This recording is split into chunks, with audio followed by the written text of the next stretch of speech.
আসসালামু আলাইকুম বন্ধুরা, আজকের ভিডিওতে ক্লিক করার জন্য সবাইকে ধন্যবাদ।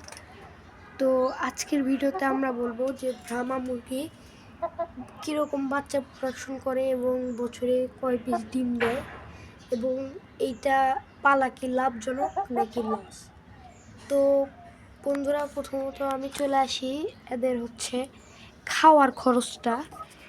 তো এরা খুবই সিম্পলভাবে খাওয়া দাওয়া করে, এরা বেশি কিছু খায় না।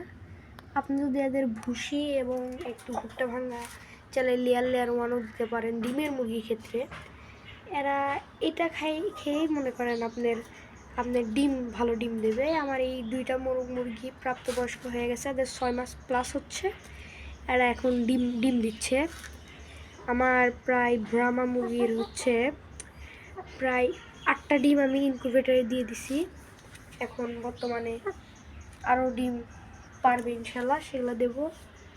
তো কথায় আসা যাক, সরি আপনাদের গুরুত্বপূর্ণ সময় নষ্ট করছি। এই মুরগিটা আপনার ডিম প্রোডাকশন অনেক ভালো এবং এরা সারা বছরই ব্রিড করে দেশি মুরগির মতো।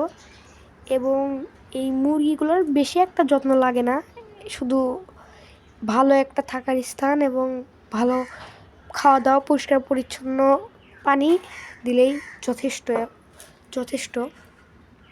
আর যদি পারেন তাহলে সন্ধ্যার দিকে অথবা বিকেলে সকালে একটু ছাড়ে দেবেন, ওরা একটু ঘোরাঘুরি করলে ওদের বডিটা ফ্রি থাকবে।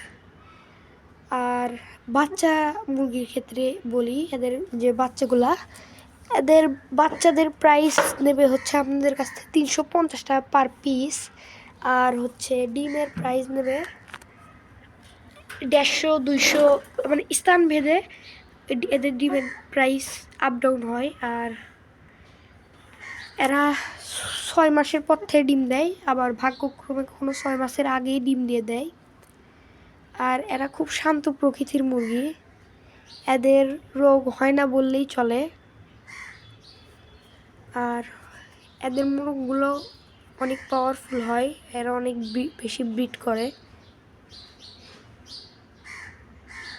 তো এরা বছরে প্রায় 70 থেকে 80 পিস ডিম দিতে সক্ষম। তো বন্ধুরা, আজকের ভিডিও এটুকুই, দেখা হবে অন্য কোনো ভিডিওতে। আসসালামু আলাইকুম।